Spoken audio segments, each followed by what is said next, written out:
Jadi Lakabakabi, Lamekahia Kabaka, Various Anakanakari. 1692. A hostile land. The Puritans thought of North America as the devil's territory. She must be under some evil hand. By the unity of pious Puritans in New England, anyone and everyone among them might be a witch. You could be accused, tortured, and executed on the basis of nothing more than gossip and Jadi Lakabakabi, Lamekahia Kabaka, Various Anakanakari. 1692. A hostile land. The Puritans thought of North America as the devil's territory. She must be under some evil hand. By the unity of pious Puritans in New England, anyone and everyone among them might be a witch. You could be accused, tortured, and executed on the basis of nothing more than gossip and superstition. Is Salem besieged by Satan's witches? Or by madness? What drove the persecutors to such awful ends? And what was it like for the victims who were tortured and executed?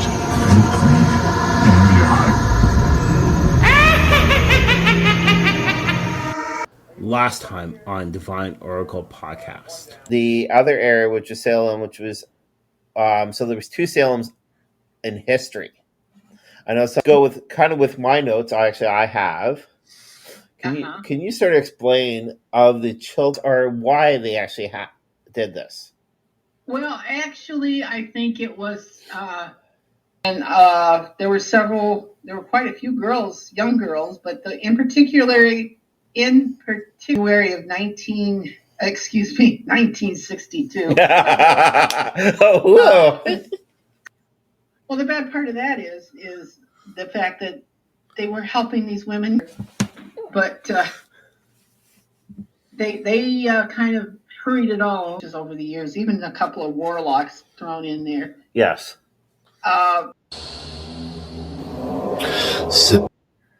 Alrighty, so yes, we're continuing actually the second part of Salem witch trial. We're looking at today, which is what actually took place.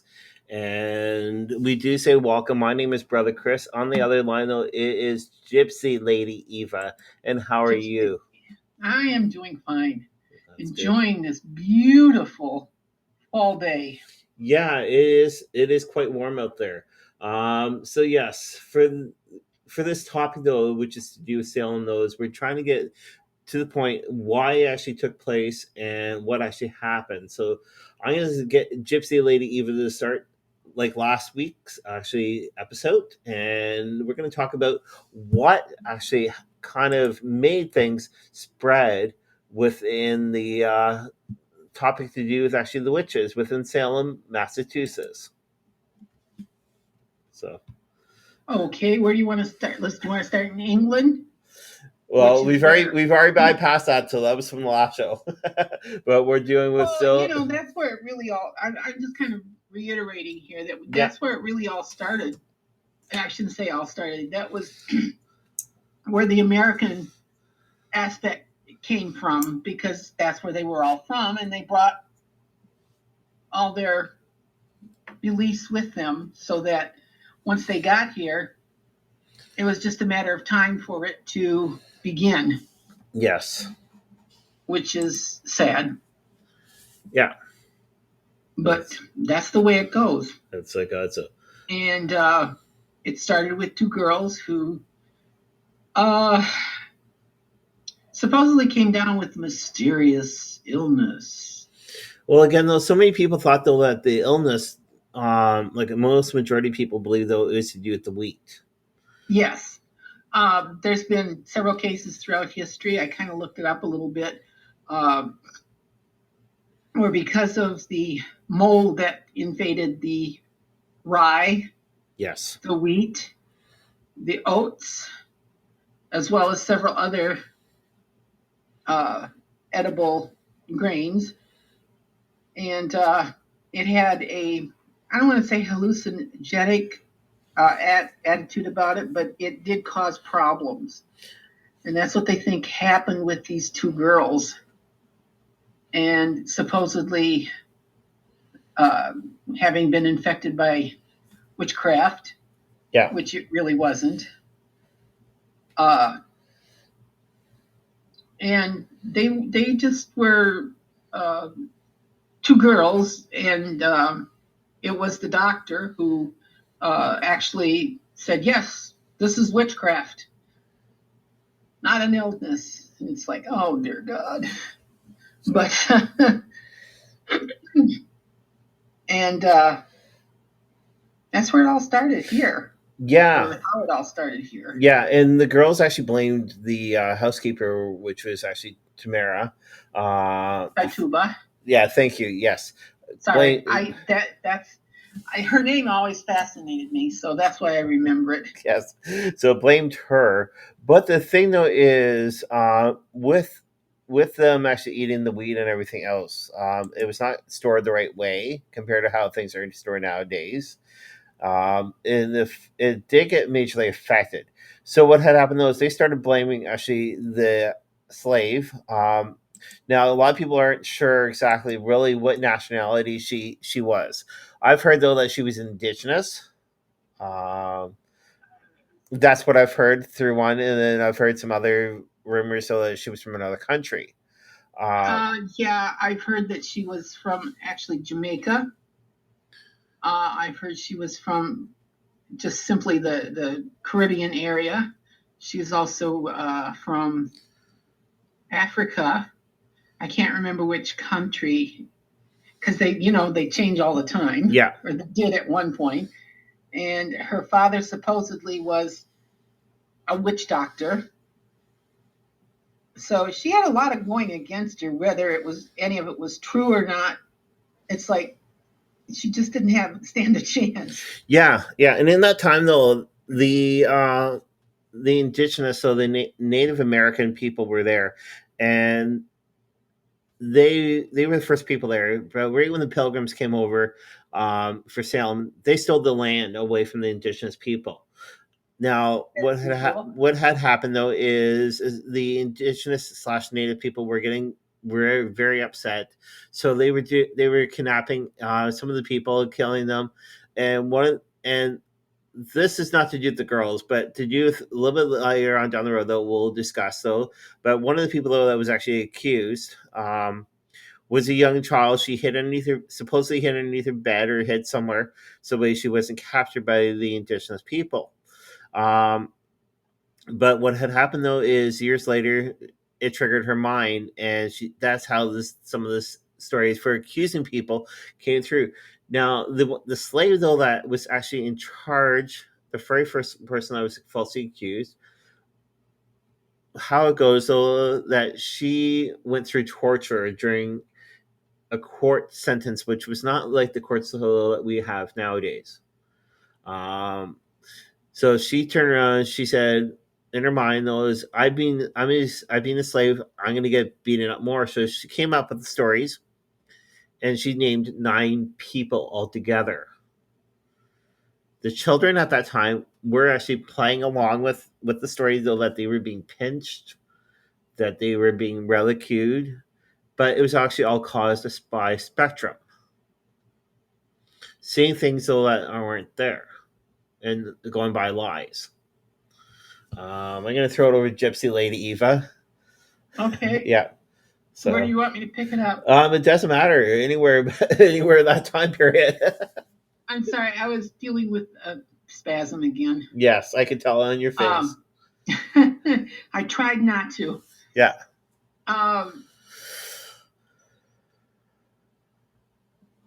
Like you said, sometimes people would kind of go along with the stories and make up their own stories to go with it, and sometimes that helped and sometimes it didn't. But the whole idea of the accusation of witchcraft, which that was all a part of the criminal code. Witchcraft was a part of the criminal code back then. Yes. I'd love to see if it's still on the record or not. But because of that, it would be easy to accuse a person of witchcraft, whether they were or not. And at the time, we all think of this whole hysterical thing surrounding Salem with the idea that everybody was pointing the finger at everybody else. And yeah, maybe it wasn't in Salem itself, but as a rule, witchcraft didn't happen all that often, or accusations of witchcraft didn't really happen all that often. It was sporadic and really quite isolated in some incidences. And rarely did it snowball into a mass execution like it did in Salem, where everybody was pointing fingers at everybody else. Yeah. And it was usually men who were the instigators of this, and especially in an outbreak. And because of that, women had no saying anyway. So for a man to point a finger at a woman and say she's a witch, they didn't have much way of defending themselves. Yeah. And the other thing is, they didn't often accuse young girls. So this whole thing with this 9 and 14-year-old in Salem, it was very unusual. And but then Salem was unusual to begin with. So go from there. Yeah, it was very unusual indeed. Now the thing though is, I think the very first person actually though that was accused, if I do actually have the dates wrong, please correct me, Gypsy Lady Eva. This was actually taking place in 1692 time period. It was right when the first accused actually started happening. Again, though, it was a slave that was actually firstly accused. She was not hung at all. She was actually in jail. But wasn't it to do with the Bishop family? Yes, it did. Yeah, you've got a little more on that than I do. Okay, all right. So yeah, it was the Bishop family actually though that was falsely accused, being the very first person to do with the historical information. Now, this though was actually to do with the wife. The wife was actually thrown in jail, and then I love the way though of how they actually how they said though that you could tell who a witch was. Most people think though it's to do with drowning or hanging, but it's to do with the Lord's Prayer. Now, Gypsy Lady Eva, do you know the Lord's Prayer? Yes, I do. I use it all the time. All right, go ahead. So I guess I'm not a witch. Let's hear it.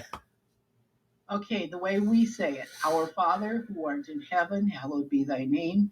Thy kingdom come, thy will be done on earth as it is in heaven. Give us this day our daily bread. Forgive us our trespasses as we forgive those who trespass against us.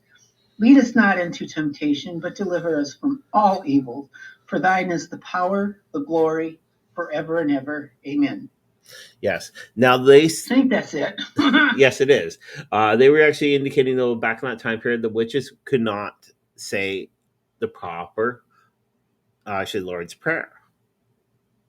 They actually had a hard difficulty with that. So the first person was Bridget Bishop, and her actually sentence for hanging took place actually on June 2nd. And that was actually again of the year of 1692. I'm as bad as you last week. Oh gosh. So but yeah, so that was the first one. They did actually put a lot more people in jail, though that were falsely accused actually of witches. Some of them did actually perish within the jail. The jail was a piece of wood. Now, what I mean by wood, though, it was like a barn. It was not like a normal jail like how it is nowadays.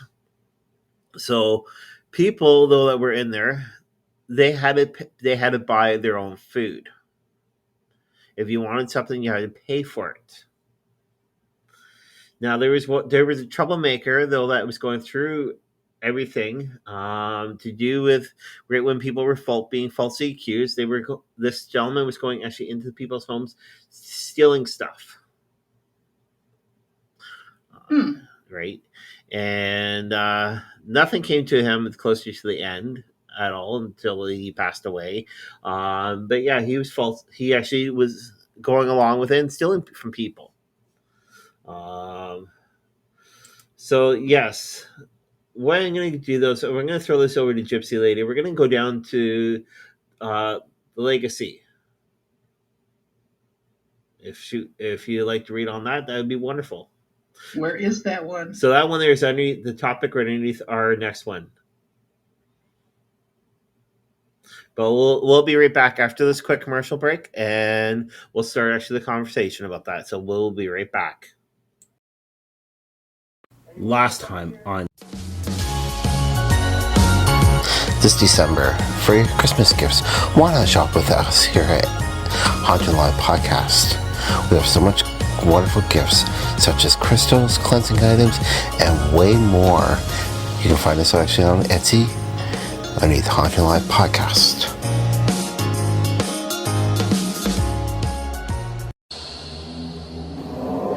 Sit back and listen to HauntingLIVE Podcast with Divine Oracle Podcast as I go to Salem with good friends to check out the hauntings of this historical location.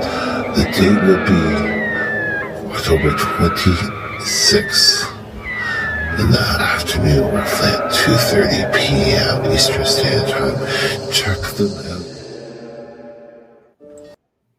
Okay, all right. So yeah, were you able to find that low? No, I wasn't really sure where you were talking all about. Right. So what we're looking at those, I think it's page number 2, the start of page number 2. Oh, okay. I was in the wrong direction. So it's okay. And then I'm out of it completely. So hang on. Page 2. Yeah, start of page 2. Yeah. Puritan worldview. So that one there is to do with from 1 to 5. That one there is this to do with the Salem witch trial. And which one are we looking at? Salem witch trial.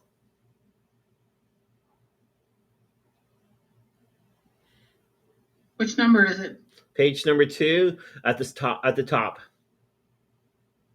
Oh, okay, found it. It happens though, especially who knows, it might have been actually that ghost or that demon though that they believed back in Salem time. Or the aliens are messing with me again. Yes. People who listen to my this program know that that's my little go-to. Yeah.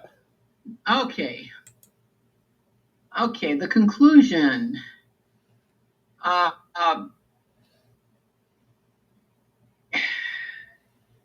Actually, it went on longer than a lot of people actually realized, because I think it was like once they executed the first group, that was it. But it continued for several years. In fact, I think it was like a decade even. And Cotton Mather, who, if you've done any studying of the history, he was quite influential in that area for quite a long while. He was a respected minister. And he warned about the value of spectral evidence or testimonies about dreams and visions. And his concern was largely, his concerns largely went unheeded during the trials. They just kind of threw him out.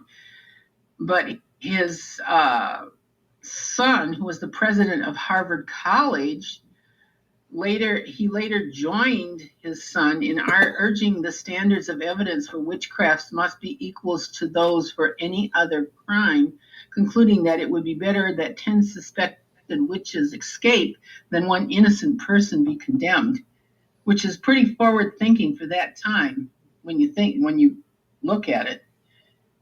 And amid the waning public support for the trials, the governor dissolved the court of Oyer and Terminer in October and mandated that its successor disregard spectral evidence, and trials continued with dwindling, increasing until early 1693, and that May Phipps be pardoned and released all those in prison on witchcraft charges. Yeah. So again, though, that there were some people that did perish actually with inside the jail, and some of them though that were released. Now, some of the people though that were actually released totally lost everything. And again, though, the robbery happened, so they were not able to get everything back. So they had to restart their whole lives over again. Even throughout the time periods, years after, people were still claiming people were witches. But according to the courts, nothing could be done at all according to what had happened. Do you know where some of them went? Some of them, though, unfortunately, I'm not too sure offhand. A large number wound up in Maryland, I believe. Okay. Which was a large Catholic colony. Okay. And the reason for that is the Catholic Church had very specific rules and regulations for witchcraft. And you just didn't charge anybody with witchcraft without going through all this. And you yourself had to pass a test. So there wasn't a lot of witchcraft there Yes. in the Catholic colony. Yeah. I found that most interesting. Yeah. Well, right when the trials were going actually on, though, before all this stuff took place, there was one gentleman, though, he was falsely accused by his fellow neighbor, though, that he was a witch. So he was actually stoned to death. And what I mean by stoned, he was actually laid on the ground, and they kept on putting stones on him. And they said, please plead, though, that you're a witch. Please plead, though, that you're a witch. Only thing he kept on saying, though, is put more stones on. Yeah. I think they estimated there was 600 pounds of stone on him. Yes. And it's called pressing. Yeah. And that was not an unusual punishment at that time. And a lot of times they would reach a certain point where people would scream out, I'm innocent, what you want, I'm blah, Yeah. They would stop. And then they'd hang him. No, I'm just kidding. Well, talking about hanging, though, his wife was actually hung 3 days later. Oh, really? Yes. I didn't realize that. So his wife was hung 3 days later. And because people were saying, though, that if somebody in your family's a witch, the whole family's a witch. Oh. That makes sense when you think about it. Which is falsely accused. Yeah. So we're going to go back to number one. The idea of witch as a threat was brought from England. So that's what we're going to look at. And this one here, we're going back to the 15th century. So like Yes. what Gypsy Lady was saying at the beginning, though, is before they came over here to North America, it was over in England, so that they were witches because they believed in different ways, more modern ways than the old English way. Well, it's when you're okay. We are here in the 21st century, and you look back to that, and it's like, how could they be so stupid? Well, no, you can't look at it that way. They weren't stupid. They just lived with the ideas that were prevalent at the time, and they were very defined, if you want to use that word. Yes. Men had this role, women had this role, children had this role. You stepped outside of that and you were immediately suspect. Yeah. Which maybe we're going back to that. I don't know. Well, it seems like, especially with who's running, but that's a different subject. I'll just throw some holy water on it and see what happens. So yeah. So in fact, do you know that was one of the things that if you threw holy water at a witch and it sizzled, they were a witch? Okay. I don't know where that one It's came like, from, it's but I read that a long time ago, and I'm like, that's interesting. yeah. It's like, so, but yeah, no. So a lot of rules though that they were very strict on. Again, though, Yeah. is what we got to look at though. Now this one here is to do with in the 17th century. Caitlin actually M. Brown actually had said though that basically though that the history of the University of Pennsylvania and other of good wives. So basically, those you always had to respect the husband, which is sort of what Gypsy Lady Eva was saying, and the children always could not go against their parents. They must follow their parents underneath the rules at that time period. Independent thinking, or free thinking, as they called it, was not allowed. I mean, and it goes back to the whole religious context of what the Puritans were all about, because they had they were very conservative. They would be what you would call oh, now it just completely left my mind. Very conservative religious. What's the word? The group. Not. It will come. It will come to you. I know, I'm terrible. I'm sorry. Yeah, I had it right there, and I'm thinking and reading. I'm multitasking, and I shouldn't do that. Is that what the smoke is? Yeah, that happens a lot. I don't understand that. So yeah, they were the very conservative Christians of today would fit very well back in there then, because I mean, think about the Amish themselves. They could very easily live back then and not have too much problem. yes. That's it. And excuse me. And so because of that, and it was very rampant in England at that time to accuse people of being witches. It wasn't a massive, everybody was jumping on the witch wagon, but there was a lot of it out there, which was really sad. Yeah. Because there were a lot of innocent people that were thrown into jail and probably died at the time, and because of lack of food, lack of cleanliness, that sort of thing. Yeah. That's. Well, do you want to go on to the second one? The second topic? What's the second topic? So that's worldview? So that one there didn't follow the usual patterns. Yeah, the accusations in Salem, for the most part at the time, you have to understand, it wasn't, they didn't have, of course, they didn't have the internet, or they didn't have any of the stuff that could feed into this. So this one over here, that one over there type of a thing. It wasn't, it was not a big happening. But for some reason in New England, it became like a panic thing that spread through the community, throughout the community, the whole community, as well as not just the city of Salem, but the surrounding areas. And of course, that kind of reflects on what was happening in England and Scotland at the time. And they don't mention it here, but it was even in France that witchcraft was becoming something that you really kind of jumped on the bandwagon, so to speak. Yeah. I like the third paragraph down there. Okay. Right, which is if you look at the large history of witchcraft. Yeah. Usually that it was men that were the accusers for the witches? Yeah.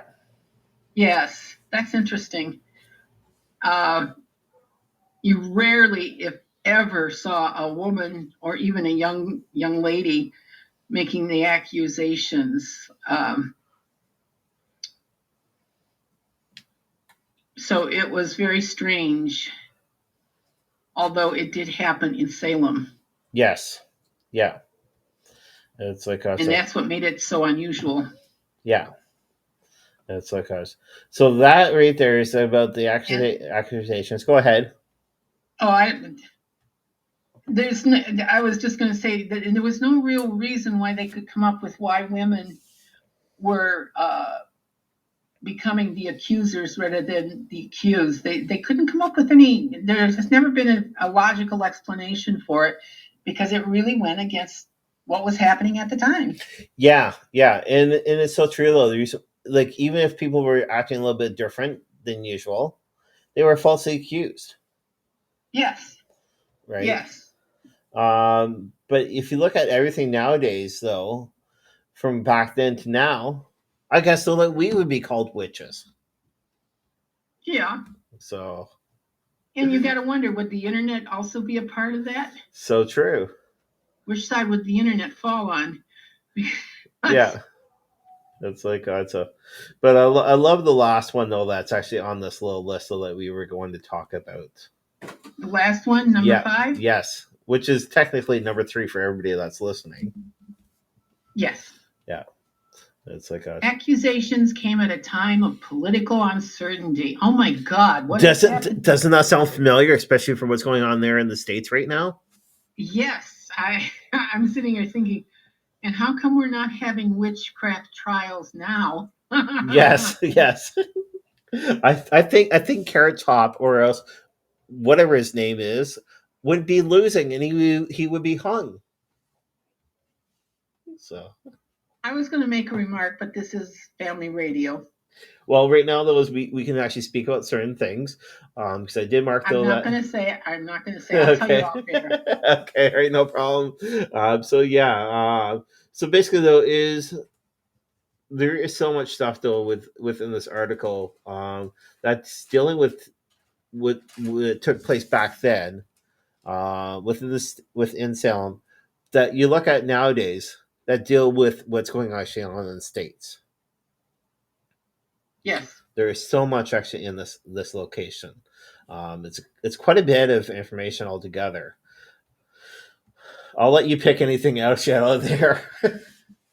Well, the thing that they bring up is they tried to change it so that it wasn't. I don't know. Maybe it would be not as easy to accuse people of witchcraft. Yes. And yet, by the time what was done in England to reflect into the colony, people were already filling the jails and getting hung and the whole bit. Yeah. And it just didn't make any sense, and it still doesn't make any sense. Well, it's funny. Sorry, go ahead. No, because I was going to say, because even by the time they came up with the new laws, the new charter, it didn't make any difference in what was happening. People had already fixed their minds on it. Yeah. But it's funny though, because the reason why is because they tried to pay the people afterwards for what they've gone through. Yeah. With coin, right?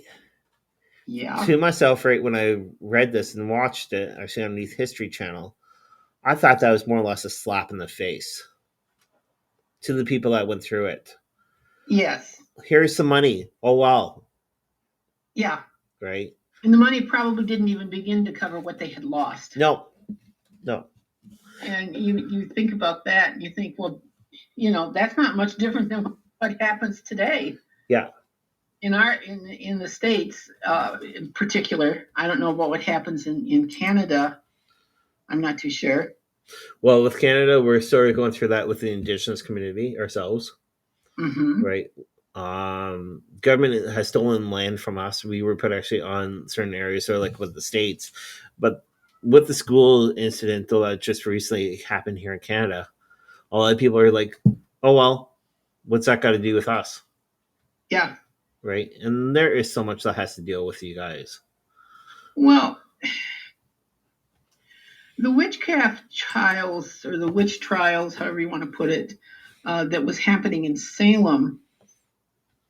In the United States, it was an isolated incident or an isolated happening, but it did come over from England, which was rampant with this sort of stuff. And so, it happened there, but it wasn't happening in the rest of the colonies. No. They were a little more clear-headed about it. And I, in this case, I blame the fact that it was the Puritans who were this very conservative religious cult, if you want to say that. Yeah. It reminds me today of some of the evangelicals. That's what I was thinking of. The evangelicals who say they stand by the Bible, and you look at them and everything is clear cut. This is this is that, and there's nothing in between. So what difference is it between what was going on in Puritan New England? Yes. Yeah. Well, what they've actually documented though is, I think it was the doctor. Yeah, it was the doctor at that time could not read. That doesn't surprise me. Right. He just basically went by what he thought was right and what wasn't right. But reading those back then, if you would have been able to read, you would have been a lot more smarter and realized what was going actually on. Would you? So, and since this has taken so many years, like they roughly say it was a year to 2 years for this within Salem. Basically, those, if things would be different, how would things be nowadays for history? That's a good question, though. That is a good question. So, it is something to ponder. Yeah. I mean, and then again, think about, suppose Salem became the norm for the rest of the United States. Yeah. Or the rest of whatever. That would be kind of interesting. So I don't even know if there's a Puritan in quotes religious faction still alive today. I'd have to go look that up. Yes. So before we end up the show, just a quick reminder though that next week though I will be live actually out on a location out in Salem. We will be actually having Jillian, that's been actually on the show a couple times. She will be with me. Trevor in charge with HauntingLIVE Podcast will be also live. We will be both live around 2:30 p.m. on Eastern Standard Time, and that's for next Saturday. But on the 23rd coming up, what we're going to do those, since we're pretty much dealing with Salem, just to wrap it up though, we're going to look at some of the people who have actually perished and what actually their level was within the village of Salem and how old they were. We're going to take a quick look actually at that before we wrap up this series about haunted witch area of Salem. And then on Halloween Day, which will be starting on Halloween Day, but actually on the 30th, Gypsy Lady, Eva, and myself, we will be discussing about movies though that are actually cursed. So I don't know if Gypsy Lady wants to sort of explain about that. Simple. That's there are movie sets, actors themselves, excuse me, that for some reason are cursed. And you had mentioned, what was it? The Conjuring. The Conjuring. You play with the devil does do something back. Yeah. But then there are other things that, like, there was a movie that was made with James Dean, Marilyn Monroe, Norma Jean, and several others, and all the main characters had very unusual deaths. Yes. Yeah. And the car that James Dean died in is supposedly cursed. The people who have owned it afterwards have had very strange things happen. Yeah. So is Hollywood cursed or not? Yeah. So that's what we're going to look actually at on Devil's Night, which will be October 30th, and that's for our Halloween show. So yeah, and on that night, we get to go out and shoot off our guns. That's a Detroit thing. Okay, all right. That's like that's. But yes, from us, you guys. Hopefully, you guys are actually enjoying. Leave a comment. Let us know. Let your friends know. And yeah, get the word out. Yeah, please. So, well, we do say thanks a lot. You guys have an awesome day. Have a great day. Sit back and listen to Haunting Live Podcast with Divine Oracle Podcast as I go to Salem with good friends to check out the hauntings of this historical location. The date will be October 26th in the afternoon, roughly at 2:30 p.m. Eastern Standard Time. Check them out.